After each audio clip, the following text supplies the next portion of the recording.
음산한 기밀들의 오신 것을 환영합니다. 오늘 밤 우리는 일본의 암흑기에서 기록된 소름 끼치는 기밀을 따라가 보려 합니다. 오늘 이야기할 곳은 저주받은 사찰, 그리고 그곳에 남아있는 섬뜩한 비밀과 기이한 승려들의 이야기입니다. 이 사찰은 한때 평화롭고 성스러운 곳이었지만 기묘한 사건들이 일어나기 시작하면서 더는 사람들이 가까이 하지 않는 곳이 되었습니다. 마을 사람들은 여전히 원원이 그곳에 머물고 있어 가까이 가는 사람들에게 끔찍한 운명을 맞이하게 한다고 소문됩니다. 일본 전국 시대 가이안이라는 명망 높은 선사가 있었다. 일찍이 선종의 깨달음을 얻은 그는 전국을 떠들며 수행을 하고 나았는다. 항상 석장을 짚고 머리에 푸른 주걱을 메고 다녔다. 한 번은 그가 수행을 다니던 중 봄이 달하는 고을을 지나게 되었다. 마침 해가 저물어 그는 그곳에 하룻밤 묵고 가고자 들어갈 만한 집을 둘러보았다. 그러다 어느 커다란 저택 앞에 이르러 하룻밤 공양을 청하려는데 제 입을 떼기도 전에 그를 본 하인이 잔뜩 겁에 질린 목소리로 소리쳤다. 아끼다. 아끼게는 주저트샤. 그 외침이 울려 퍼지자 고물 곳곳에서 비명소리와 문을 걸어 잠그는 소리가 들려오던 잠시 후 낫과 몽둥이를 든 사내 여럿이 그에게로 몰려들었다. 그 기세가 당장이라도 그를 때려치기 되사나우로 선사는 크게 놀라 외쳤다. 아끼려니요. 덤치였습니다. 그저 서른번 못 보갈 것을 청하려 했을 뿐입니다. 그러자 그중 천장쯤으로 보이는 노인이 나와 그의 모습을 자세히 들여다보다 이내 무기를 내려놓고 장도의 한숨을 하세하야. 비에만 오해로 스님을 놀라게 해드렸군다. 이 무례를 어찌할지. 노인은 선애들을 물리고 선사에게 kum손히 청했다. 서지의 의미로 서룻밤 공양을 드리도록 하겠습니다. 이리 들어오시지요.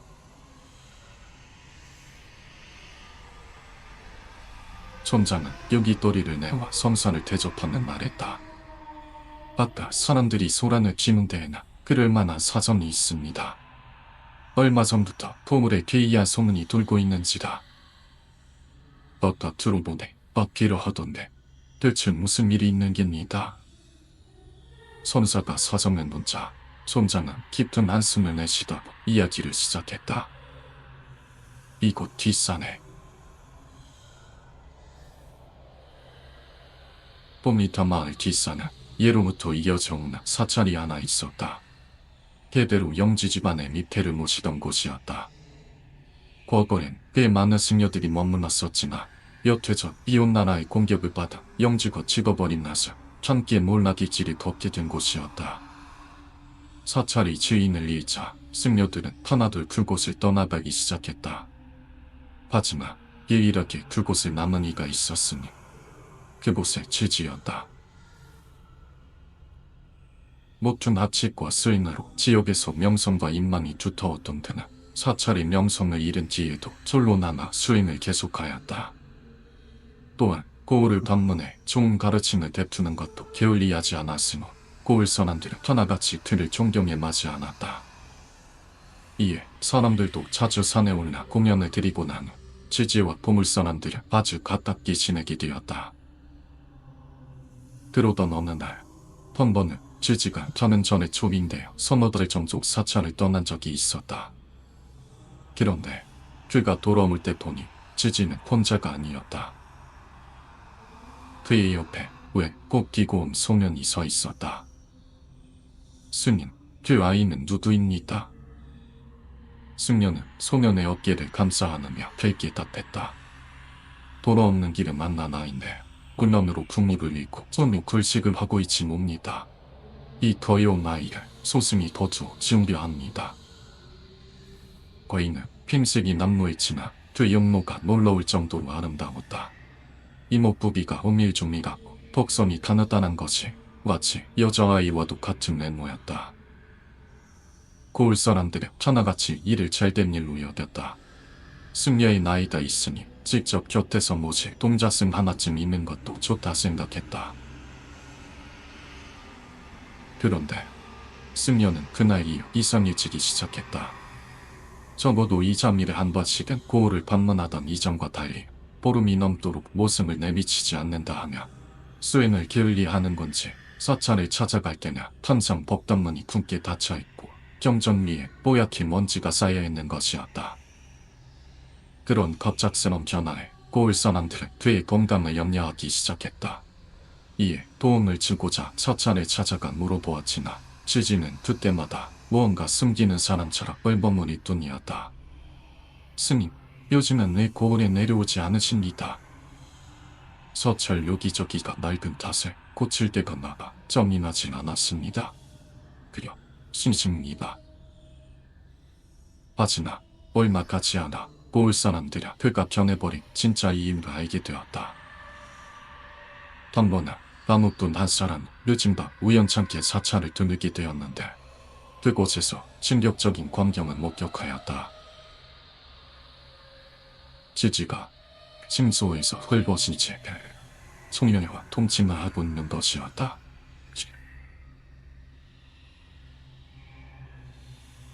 당시 일본에서 남색 자체는 흔히 행해지던 것으로 딱히 이상할 일은 아니었다. 하지만 문제는 그가 금욕을 지켜야 해 승려라는 것이었다. 그가 기일을 어겼다는 소문은 온 마을에 타다하게 퍼졌고 실망한 보물 사람들은 하나둘 사참로의 발길을 끊기 시작했다. 이를 아는지 모르는지 지지 또한 보물로 내려오지 않아 한동안 왕래가 끊기게 되었는데 그렇게 몇 달이 지난 어느 날 기지가 신문 긁혀들고 총장의 집을 찾았다. 이보시오, 일원을 좀 풀어주시오. 이야기를 들어본 후 한 달쯤 전 소면이 별것 아닌 병을 앓게 되었는데 도무지 회복하지 못하다 그날따 갑자기 쓰러져 사경을 해내고 있다는 것이었다. 이에 총장은 급히 의원을 들러 사찰에 보내주었지나 소면은 이미 손쓸 수 없는 지경에 이르러 있었다. 내가 길심 아팠으면 좋겠구나. 질다이. 기능하는 아이를 보며 지지는 마치 자기가 죽어나가는데 고통에 겨워하였다. 밤새 온 힘을 다해 단호했지나 도면은 끝내 해가 뜨는 것을 보지 못하고 숨을 거두고 말았다.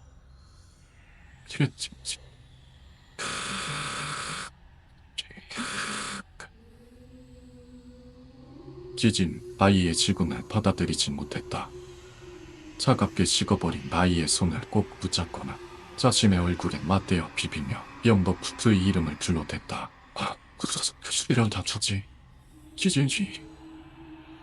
그래도 선하늘을 쉬지 않고 통곡하며 그 물음소리가 마을에까지 들릴 지경이니 그에게 심하이 컸던 고을 사람들도 따뜻한 마음에 사찰로가 그를 위로하고 나였다. 스님, 이제 그만 보내주셔야지요. 마을 뒤편에 공동묘지 자리가 비었으며 그곳에 묻어주시지요. 하지만 승려는 도무지 아이를 모아줄 생각이 없어 보였다. 역정을 내며 그들을 내쫓을 뿐이었다. 누가 죽었다는 죄야. 곁을 손이 집어치러다 귀탕이지 않고 지겨야. 이 사람들은 하는 수 없이 그를 두고 고을에 돌아오게 되었다. 그러다 한 달쯤 뒤 한 사람이 문득 궁금한 마음에 다시 사찰을 찾게 되었는데 그곳에서 끔찍한 광경이 벌어지고 있었다. 지지가 아직까지 아이를 모아주지 못하고 뼈만 남은 시체를 정신없이 핥고 있는 것이었다. 소년의 몸이 썩어 사라지는 것을 아까워하며 줄살과 뼈를 모두 핥아먹어버린 것이었다. 그날 이후 마을 사람들은 이 말에 측은지심마저 거두고 그의 광기를 두려워하며 사찰에 완전히 발길을 끊게 되었다. 그러자 지지가 다시 고을의 모습을 드러내기 시작했다. 번호야 고을은 고인무지에 나타나 시체를 퍼먹고 가고 나는 것이었다. 죽기다.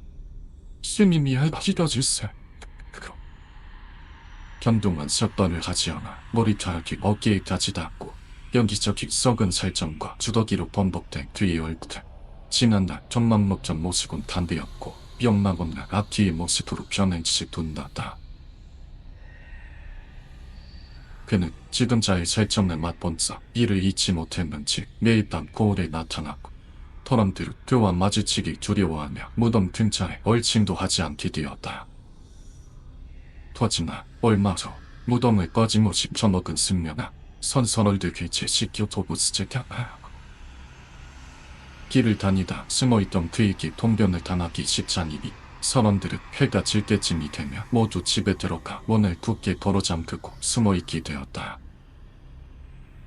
그러던 중 김수행을 마친 탓에 남노엘진 선사의 행색을 보고 저를 질지로 착각하여 오늘과 같은 소동이 일어난 것이었다. 촌장이 이야기를 마치자 한동안 침묵이 이어졌다. 선사는 마지막에 탄식했다. 그리 덤넘였던 승려가 어찌 예욕의 중천이에 따져. 그는 무언가를 생각하다가 문득 자리에서 일어나 짐을 뿌렸다. 승님, 어디를 가려 하십니까? 손 부러는 곳과 걷히고 드는 곳 사이에 일직 수주름침에 과음의 차이만 있을 뿐입니다.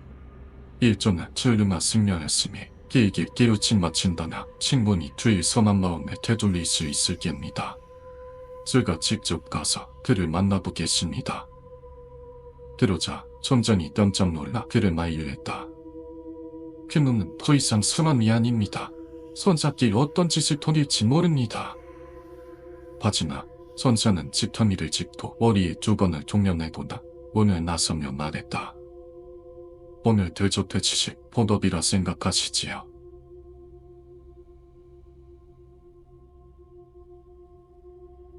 선사는 해가 완전히 떨어지기 전 그곳에 도착할 수 있었다. 저를 둘러보니 위로는 거미줄이 타듯하고 바닥에 미끼가 빽빽한 곳에 번태하기 이를 데 없는 모습이었다. 기는 저를 둘러보며 인기척을 살피다 문득 지팡이를 땅에 두드리며 소리쳤다. 지나던 층에 해가 저물었는데 저를 뻔 먹어갈 수 있겠습니까? 그러자 마침내 침방 뒤에서 보스럭거리는 소리가 들려온다니 뼈만 암산한 그림자가 모습을 드러냈다. 누구야? 그는 생목을 걸쳤으나 머리가 덥수룩하고 눈은 술에 취한 듯 몽롱한 것이 번우 촌장이 이른 저를 지지인 듯했다. 지지는 덩붉게 침혈된 눈을 번들거리며 선사의 모습을 이리저리 뜯어보았다. 그러던 후 이는 피식거리며 말했다. 주대요. 주치치런 주원으로서만 고치하게하지. 그리고 죽인 것은 계속 그러지를 기도했어. 다른 건 필요 없습니다. 그저 이 한몸 눈을 꼽만 메워주시면 충분하게 믿고 갈 수 있도록 써맡겨 주시지요. 그러자 지지는 선사를 빤히 노려보던 후 끔찍한 미소로 웅말거렸다. 그 진원대로 그래. 그 거는 뭐가 나한테야. 하지마. 정치란 그리를 이용할 수도 있어. 울빼빼빼빼. 그러곤 더 이상 아무 말 없이 침방에 들어가 버렸다. 이에 선사도 더는 그를 부르지 않고 법당 안에 들어가 자리를 폈다. 해는 완전히 저물고 첫 차례 순식간에 칠흑같은 어둠만이 가득 찼다. 오직 희미한 달빛만이 법당 앞을 비칠 뿐이었다. 그렇게 바람 점 불지 않는 점막이 이어지자 선사는 타부자를 들고 앉아 눈을 감았다.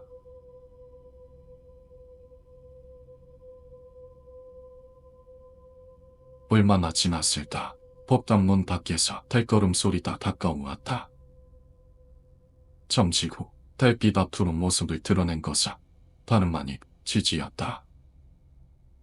그는 이리처럼 숨을 헐떡이며 법당 안에 발을 들였다. 그러다 후 어둠 속으로 기다란 손톱을 뻗으며 천천히 성사를 향해 다가왔다. 하지만 성사는 나란고 난터 가만히 글상 앞에 앉아 미동조차 하지 않았다. 이윽고 지지는 선사의 포업까지 이르렀다. 그런데 무슨 일인지 눈앞에 선사를 쫓고도 그를 보지 못하는 듯했다. 지지는 선사의 옆을 비껴나가다 빼먼 곳을 한참이나 더듬다 도려 재단에 그릇을 집어던지나 소리쳐리야. 이 비로모 그치면다 애주심은 하냐. 애주심은 전문이야. 그는 요란한 발걸음으로 법당에 돌아다니 이리저리 판을 휘둘러대기 시작했다. 하지만 수차례나 선사의 옆을 지나면서도 여전히 그를 찾아내지 못했고 그는 턴세 다른 곳만 헤치고 다닌다. 틈내 제틀에 지쳐 법당 마루에 털썩 주저앉고 말았다.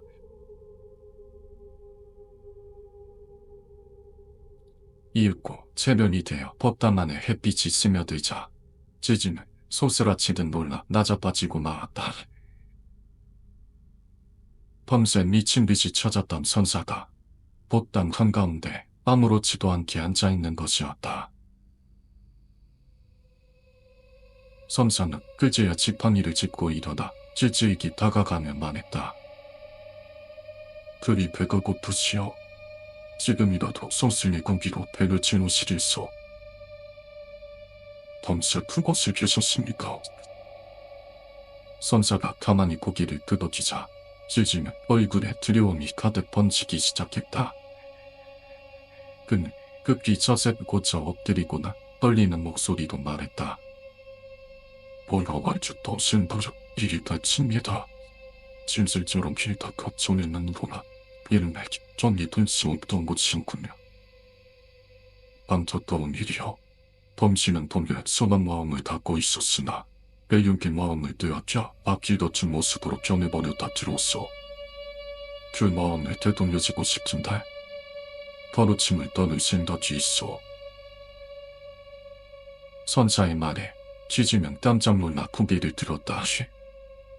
그러고는 그의 눈빛을 잠시 살피더니 다시 바닥에 엎드려 어린아이처럼 그늘 투수상에 다 뒤졌다시. 워낙 지지 못할 마음에서 보상을 통도다 있다. 부디 되돌아 주십시오. 선사는 월없이 그를 일으켜 세우다니 들에 놓인 어느 평평한 돌 위에 앉혔다. 그리고는 자신의 푸른 조건을 벗어 그에게 씌워주고서 조구절을 읊었다. 밤은 번이 비치고 소나무엔 벼랑 등에 긴긴 밭 맑은 하늘을 몹쓸 연인다.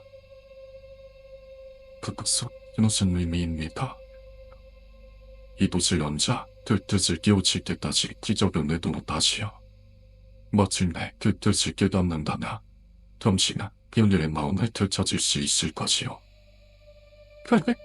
지지는 선사의 말을 반복하여 이에 따르겠다 말하였고 선사는 그를 두고 사찰을 떠났다.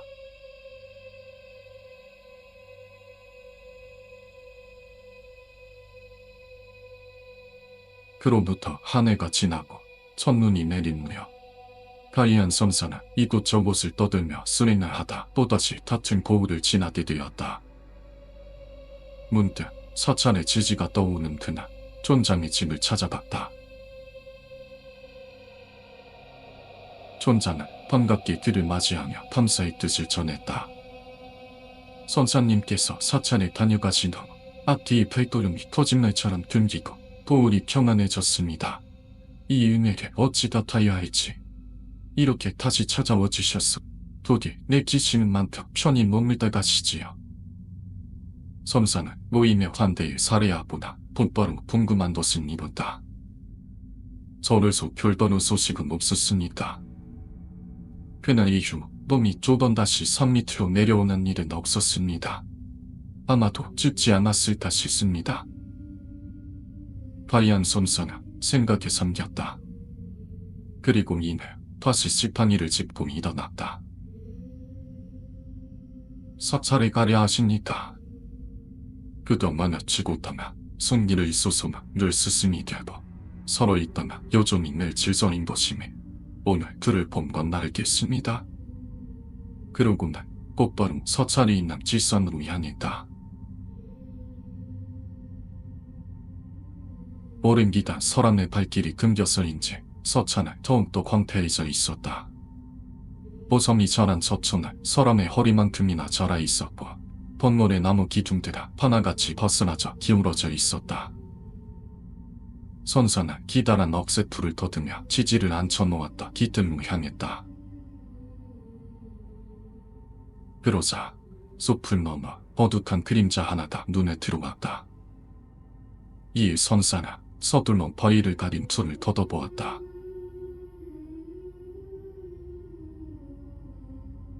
그곳에 푸른 뒤번을 쓴 질지가 지난날 앉은 자리 그대로 있었다.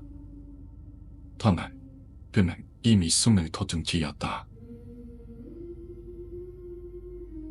선사는 안타까운 마음을 어쩌지 못하며 지금 그의 모습을 한동안 바라보았다. 그런데 소포를 쓸어넘기던 바람이 문득 그치며 선사의 귓가에 희미한 말소리가 들려왔다. 당에 털이 비치과 손발경에 이는 질지에게 알려주었던 그 자리였다. 깜짝 놀라 귀를 기울여 본 후 이는 쓰던 질지의 입에서 흘러나오고 있었다. 밤하더라. 그는 끝내 지도서도 깨달음을 얻지 못하고 하염없이 그저를 되뇌고 있던 것이었다. 어찌 아직까지도. 선사는 서늘한 슬픔이 밀려왔다. 이에 그는 계지를 위해 글경을 내어주고 석점을 들어 그의 머리를 내리쳤다. 그러자 지지의 몸은 단번에 바스라지며 바람을 타 이리저리 흩어졌다. 곳에 귀하비가 죽어서도 떨치지 못한 그의 집자가 그제야 완전히 사라지게 된 것이었다. 가이안 선사는 부서진 이외 속에 놓인 푸른 두건을 머리에 메고 사찰을 떠나갔다.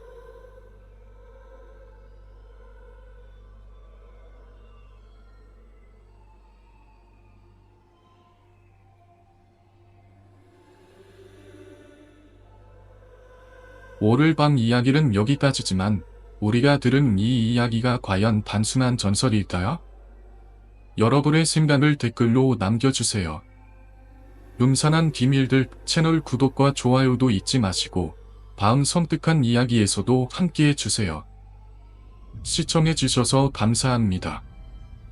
다음 시간에 더 오싹한 이야기로 찾아뵙겠습니다.